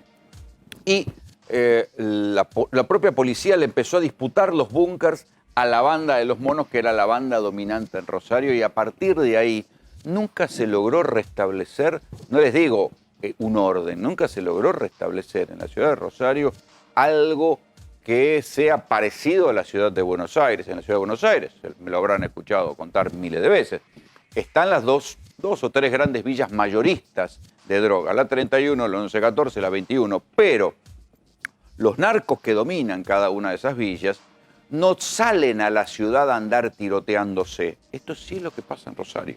Cuando uno va a los barrios de la zona sur, me ha tocado estar en el barrio municipal, que es un barrio de monoblocks, y ver cómo los pibes salen en la mitad de la mañana y se cruzan con cualquiera y arrancan a los tiros. Ese nivel de desorden urbano que se vive en Rosario con las balaceras, con los narcos, avanzando sobre la ciudad, no se vive en Buenos Aires, ¿sí? En la ciudad de Buenos Aires. A lo mejor se vive, sí, en algunos partidos del conurbano, donde el control de un territorio, de una villa generalmente, por parte de una banda de narcomenudeo, se extiende como un anillo sobre otros lugares un poquito más periféricos. En la ciudad de Buenos Aires, los narcoperuanos no se meten ni andan tirando tiros por las calles del Bajo Flores, ni que decirle que los que manejan la 31 no se cruzan a Recoleta y hacen sus ajustes de cuenta baleando frentes de las casas. Esto es lo que pasa en Rosario. Arrancó esa cuestión de las balaceras en los tiempos de los monos y se prolongó en el tiempo y todavía no le encuentran la vuelta. Miren, es tan tremendo lo que pasa en Rosario que hay directamente una fiscalía que se dedica especializada a ver si logran entender cómo funciona el sistema de las balaceras, por el cual, por 5 lucas, 10 lucas, le tiran a un pibe que se para en el frente de una casa y empieza a tirar tiros a alguien. Y después se va. Técnicamente es un delito menor, porque no es que le ponen en peligro a alguien. A veces se han cansado de matar gente por error, por supuesto. Pero también ahora empiezan a funcionar las balaceras como un método de intimidación al estilo de la mafia de las películas del Padrino en Nueva York. Hace poco, hace 2 semanas, el dueño de una concesionaria de autos le empezaron a pedir plata.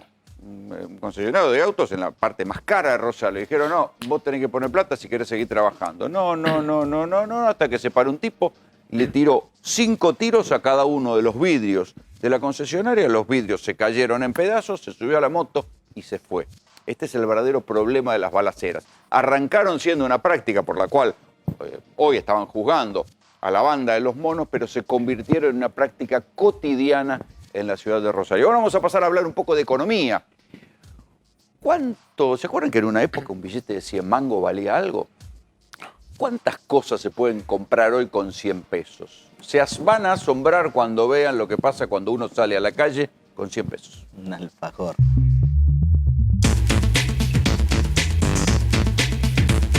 Llegamos al kiosco, rompí el chanchito y tengo 100 pesos para gastar. ¿Qué me puedo comprar? Y un alfajor y 2 caramelos o una coca. Una gaseosa. Sí. ¿Y si te doy 100 pesos me das cambio? No. ¿Redondo? Sí. Bueno, dámela. Estamos en la carnicería. Contame qué podemos comprar con 100 mangos. Con 100 pesos podés comprar 9 alitas, nada más. Nada de carne me puedo llevar. De carne nada, ni un bifecito con 100 pesos. O un poco de picada, que la picada podemos sacar. ¿Qué está pasando que te están pidiendo esta cantidad? Y algunas personas sí vienen a pedir. Te piden 100 pesos alita o 50 pesos de carne picada.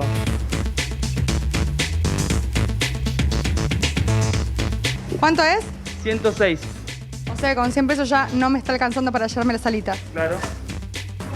¿Me mostrás cuánto me puedo llevar de carne picada con esto, con 100 pesos?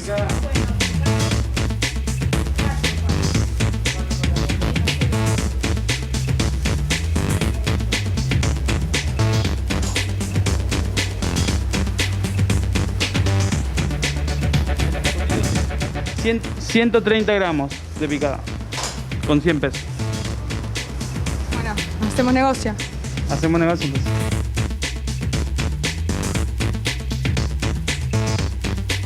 ¿Qué me puedo llevar solamente con 100 pesos, que es lo que tengo encima? Hay una oferta de papas 3 kilos 100. ¿Cuántas calabazas me puedo llevar? Por 100 pesos y una grande o dos chiquitas, ponele. A ver, ¿la pesamos? 84 te sale eso, que es 1 kilo 200. O sea, no me puedo llevar dos, hasta ahí llegué. No, claro. ¿Qué nos podemos llevar por 100 pesos? Dulce de cajón, 600 gramos más o menos son 100 pesos de dulce. Si te pido 100 gramos de jamón o 100 de queso, ¿cuánto representa? El queso está a 77 los 100, el más barato, para que te des una idea.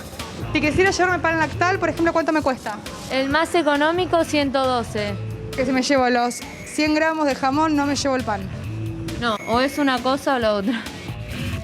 Tengo 100 pesos, ¿qué me puedo comprar por esto? Y con eso te puedes comprar 2 medialunas de manteca. ¿Nada más? Cada una sale 40, 80 pesos y con 20 pesos puedes dar la propina, si querés. Eso sin el café. ¿Y el café cuánto me cuesta? El café está 190. ¿No hay ningún café por 100 pesos? No hay ningún café por 100 pesos. Bueno, nos vamos con las medialunas entonces. Vale, ok. Dejo las medialunas solamente. Y te dejo servilletas y un vasito con agua, que ese no te lo cobramos. Te dejo la propina también. Buenísimo, gracias. Hasta luego. Llegamos a un local de ropa y queremos saber si podemos conseguir alguna remera, guantes, algo por 100 pesos. No, por 100 pesos nada. Calculale que las medias están en 800. O sea, y es lo más barato que hay. ¿Un par de medias 800 pesos? Un par de medias, sí, 800. Tienes así, son soquetes. Y esto es lo más económico que tiene el local. Bueno, me voy con los 100 pesos. Sí, un alfajor. Bueno, parece que puede ser una buena compra. Puede ser un buen alfajor, sí. Te dejo las medias. Dale.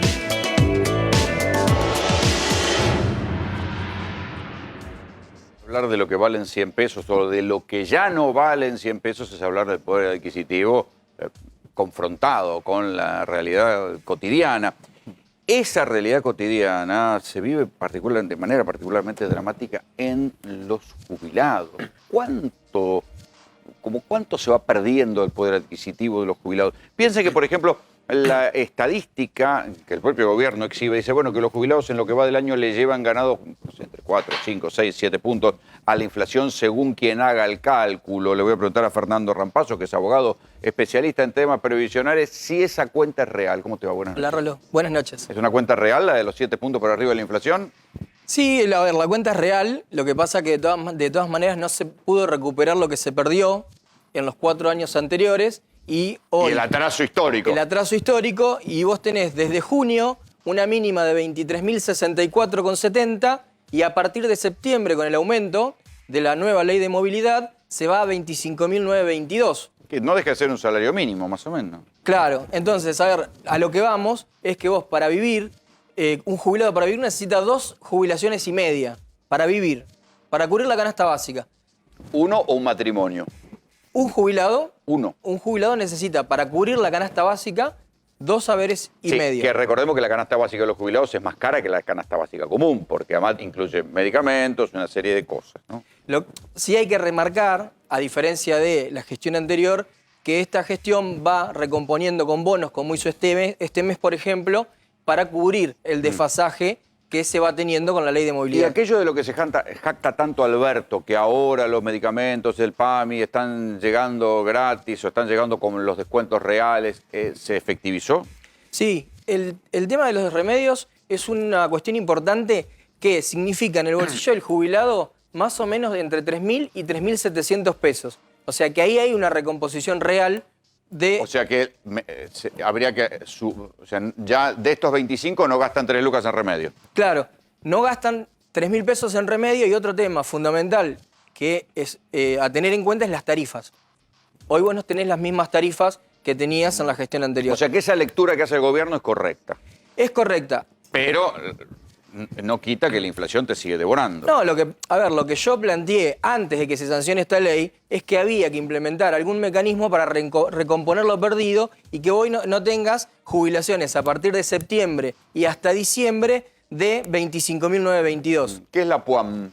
La PON es un beneficio que se implementó en el 2018, es un beneficio no contributivo para hombres y mujeres que no tengan los 30 años de aportes y no lo puedan completar con moratoria. Es el 80%, los que quedan afuera de la moratoria. Claro, es el 80% de un haber mínimo y acá la cuestión... Y llega acá.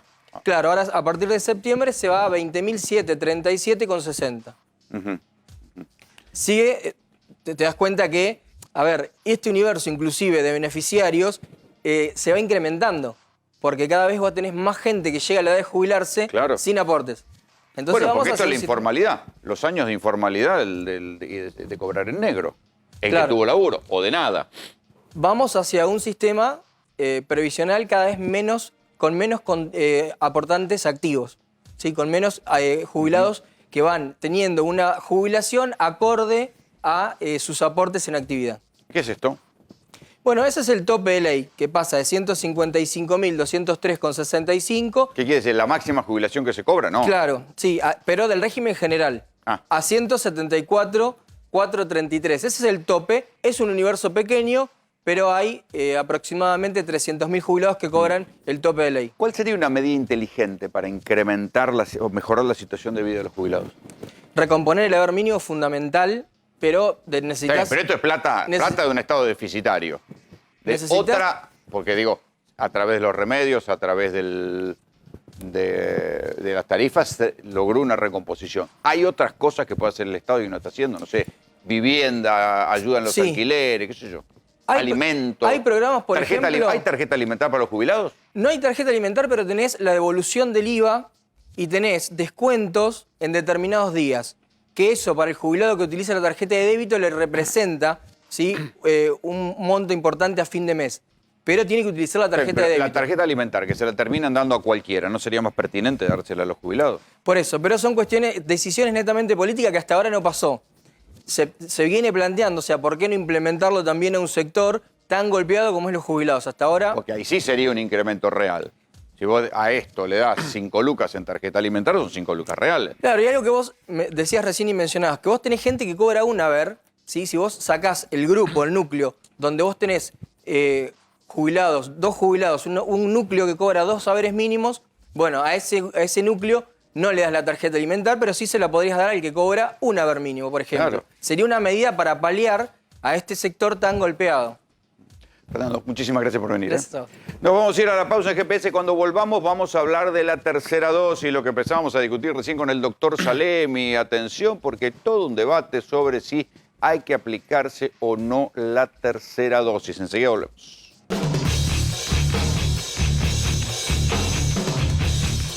Claro, nada se compara con la foto en Olivos. Todo el mundo entiende qué fue la foto en Olivos. Y eso, cuando salen a hacerse las encuestas, el 100% de la gente entiende el bochorno de la foto de Olivos. Pero justo antes de que estallara lo de la foto en Olivos, el papelón lo había cometido el gobierno de Macri cuando se encuentran aquellas famosas balas que había mandado el gobierno de Macri para colaborar con el golpe de Estado de Evo Morales. Recuerden que Macri en un primer momento, en su canal, en La Nación Más, fue y dijo, no, la carta es falsa, la carta que de un miembro de las Fuerzas Armadas Bolivianas es falsa, eso no es nada. Bueno, después se tuvieron que llamar todos a silencio porque empezaron a aparecer los documentos acá en la Argentina y ahora siguen apareciendo documentos. Y estos documentos llevan también a que se pueda acusar incluso a Marcos Peña, el jefe de gabinete de Macri. Así es, Rolo. El gobierno amplió la denuncia contra Marcos Peña, contra el ex canciller Jorge Faurí y también contra el ex secretario de Asuntos Estratégicos de la Nación, Fulvio Pompeo. O sea que ellos también intervinieron y dieron el acuerdo para que salieran las balas. Básicamente lo que plantean es que de acuerdo a los registros de determinadas reuniones que se hicieron, principalmente en Casa Rosada y otras que siguieron en Olivos, por lo menos lo que dicen es que el ex canciller entró a una reunión con Mauricio Macri, pocos minutos después en esa reunión hizo de puño y letra una nota justamente en la que planteaba el pedido de las 70.000 municiones. Pero el canciller Fori, el ex canciller Fori, salió a decir que él no sabía nada. Bueno, ¿qué es lo que sucedió? En vez de presentarse la nota por el sistema electrónico y que quedara todo registrado, esta nota puntual, este pedido puntualmente lo hizo, digamos, en una nota a la vieja usanza de, digamos, en formato papel. Secreta. Cosa que no era lo habitual ¿Pero la firmó? Sí, No. la firmó, pero en formato papel. Mirá. Y minutos después hubo una reunión en la oficina de Marcos Peña con Patricia Bullrich. Entonces, ¿qué es lo que plantean en esta ampliación de denuncia? Que esta seguidilla de reuniones marcan cómo se fue ejecutando y después de ahí bajó a digamos, niveles de rango inferior, cómo se fue ejecutando todo el contrabando de armas a Bolivia. Porque eso se hizo en menos de un día. Porque justamente, fue un raid que arrancó a la mañana y a la tarde culminó porque ese día a la noche salía el... Sí. Empezó 9:50 y terminó 14:48. Ese lapso de O sea que 5 cuando horas, quieren el cocinaron Estado todo. es eficiente, ¿eh? Cuando Arrancaron 10 quieren, menos 10 de la mañana, mueven el culo. tempranito. Claro. Bien, bueno, en base a toda esta seguidilla de reuniones y sucesos que se van dando es que se amplió... Está bien, pero ¿esto lo hace zafar a Macri? No, al contrario, lo que plantean Cada vez está más cerca. Es que la primera reunión fue justamente con Macri y a partir de ahí baja toda la ejecución, primero a ministros y después más abajo. O sea que Macri dijo sí. Sí. Y a partir de ahí por se pusieron lógica, todos la defensa lo que va a sostener es que en esas reuniones no pasó lo que el actual gobierno dice que pasó.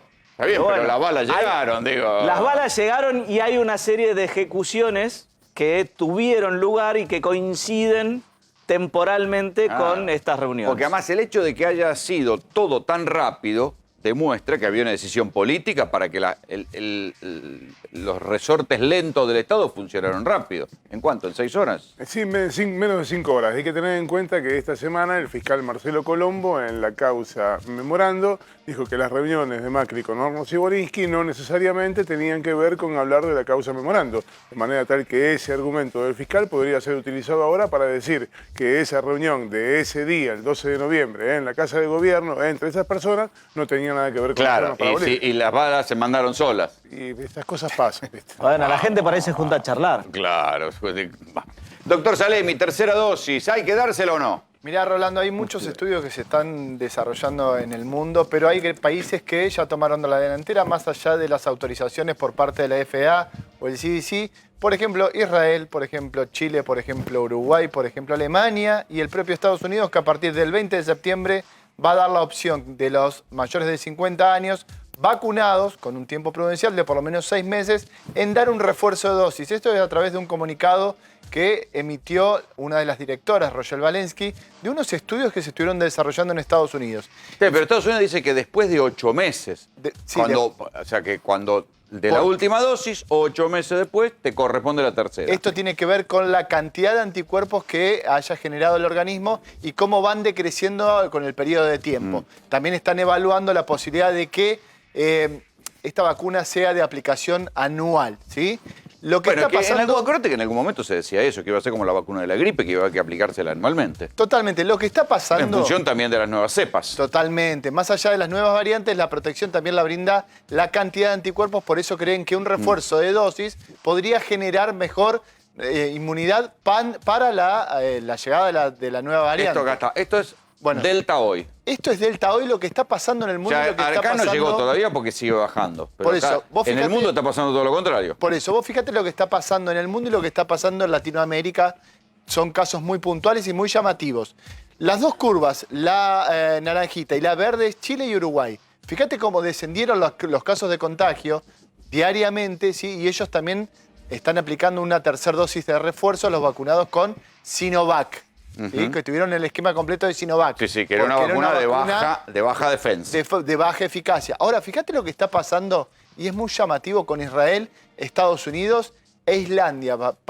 Países que tienen... Islandia una casi campaña- no tuvo poquita. Sí, pero mirá Y ahora. ahora se le va para arriba en cepa delta. Tiene que ver todo con... Israel, miren Israel. esto. El modelo de vacunación, vean cómo se disparan los casos. Exactamente. Pero está bien, pero siempre se dice que se pueden disparar los casos, pero puede ser manejable para el sistema sanitario porque no se disparan las muertes. Exactamente, pero lo que está pasando hoy en día en Israel es lo contrario. Están aumentando de manera dramática la cantidad de pacientes internados graves. ¿Sí? Tienen hoy en día... ¿Graves? Graves.